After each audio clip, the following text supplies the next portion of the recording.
dit tiens, c'est une interface acoustique, parce que c'est blanc et brillant. Donc quelle est l'interface acoustique du haut? C'est le plafond du V3. Dans le V3, vous avez du liquide et des plexus choroïdes. Donc, et le liquide et les plexus choroïdes, ça va surligner une zone hyperéchogène, c'est le plafond du V3.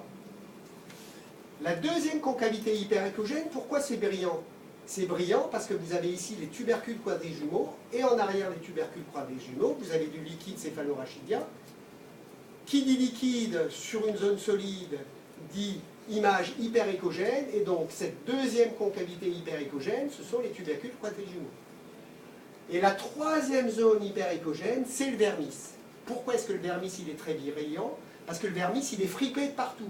Comme il est fripé de partout, il y a du liquide qui vient se mettre dans les friperies de partout, qui vont donner X interfaces acoustiques, qui vont donner du blanc. Donc le menuisier, il m'a dégagé l'image de la double concavité hyperéchogène et du vermis. L'anatomiste, il m'a dit ça, c'est le plafond du V3. Ça, c'est l'interface acoustique en arrière du tronc cérébral avec les tubercules quadrijumeaux qui sont là. Et ça, c'est le vermis. Et puis ensuite, il y a le gynéco-obstétricien qui va donner des petits coups de poignet, qui va dire, bah tiens, une fois que j'ai ça, je vais essayer de dérouler mon corps calleux qui est au-dessus et mon cavum du septum lucidum.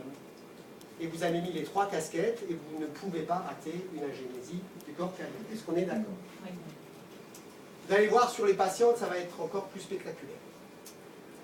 La deuxième étape maintenant, c'est d'apprécier les ventricules cérébraux. Je vous ai mis ici le moulage donc, des structures ventriculaires avec les cornes frontales, les ventricules latéraux, le carrefour, les cornes occipitales, les cônes temporales. Et ici, vous avez le trou de Monro. Très important visuellement à vous rappeler, c'est que dans les cavités ventriculaires, vous avez des plexus choroïdes. Et ces plexus choroïdes, quand ils arrivent au niveau du trou de Monro, ils rentrent dans le trou de Monro, ils font demi-tour et ils vont tapisser le plafond du troisième ventricule. Donc ici on a du plexus choroïde, ici on a du plexus choroïde, mais sur les cornes frontales, il n'y a pas de plexus choroïde. Donc quand vous faites un défilement de l'avant vers l'arrière dans le cerveau, tant que vous voyez du blanc dans du noir, c'est les plexus choroïdes dans les cavités ventriculaires, et dès que vous vous trouvez en avant des trous de Monro, vous n'avez plus que du noir dans du noir. C'est que vous êtes au niveau des cornes frontales.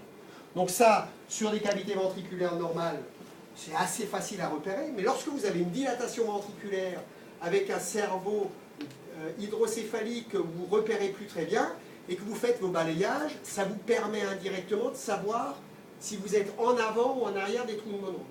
Ok ? On verra sur les dames aussi. Hein. Donc, voilà ce qu'on trouve sur le plan de coupe axiale, les cornes frontales et le carrefour.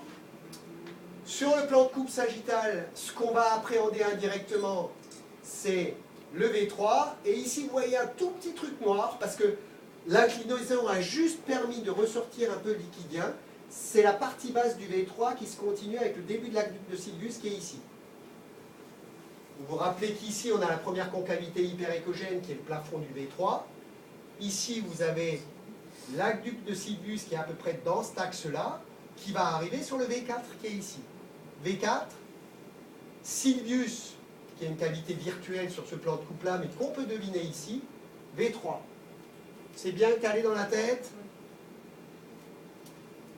Voilà, on fait le balayage. Sur une autre séquence, double concavité hyperéchogène qui vient sur le vermis, le V4. On a bien compris l'anatomie, donc on voit que ce qui est un petit peu noir ici, c'est le début de l'aqueduc de Sylvius. Au-dessus, c'est le V3. Le trou de Monro, il est ici.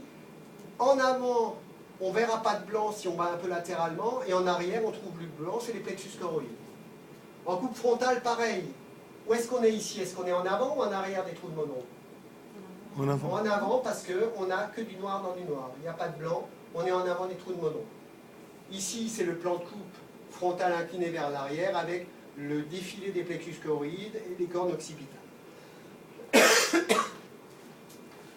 Les noyaux gris, substance blanche, je passe. C'est hors sujet aujourd'hui, juste pour vous repérer où sont les thalamies. Que lorsque vous avez des lésions infectieuses, les abcès de toxo, les calcifications de toxo, l'aspect candélable du CMV, c'est au niveau des noyaux gris centraux que ça se passe et que vous allez chercher. Fosse postérieure, on la reprend, la coupe anale, donc le tronc cérébral, l'aqueduc de Sylvius, la protubérance annulaire, le V4, et le bulbe qui est en dessous avec des couleurs différentes pour les origines embryonnaires différentes que vous connaissez par cœur maintenant, et qui se traduisent à l'échographie, si on fait un plan de coupe, par le vermis hyperéchogène, ici le V4, et le tronc cérébral qu'on peut mesurer lorsque vous avez des agénésies vermiennes, lorsque vous avez des pathologies infectieuses. Vous pouvez avoir des atrophies du tronc cérébral, et on a des courbes qui nous permettent de connaître la normalité de la largeur du tronc cérébral. On continue, allez vite, j'ai remis celui-là, j'aime tellement que j'ai remis. Et on va se faire du petit balayage, donc balayage fosse postérieure avec... Ah tiens, ça ne marche pas. Si, voilà. Le cervelet, et au milieu, une zone un peu plus brillante, c'est le vermis. Donc vous voyez que le vermis, on peut l'appréhender aussi en coupe axiale. Et derrière, vous avez la grande cysterne. Les coupes frontales, vous voyez qu'on voit les noyaux gris centraux comme si on y était, hein, les plexus choroïdes. Ici, vous avez des espèces d'aspects en cheveux. Ce sont des guides gliaux qui sont en fait des structures qui permettent le déplacement des axones, et ce sont des cellules gliales hein, qui donnent des guides en fait aux neurones, et qui sautent aux yeux et qui ne sont pas du tout pathologiques. Voilà, je passe parce que je voudrais juste vous montrer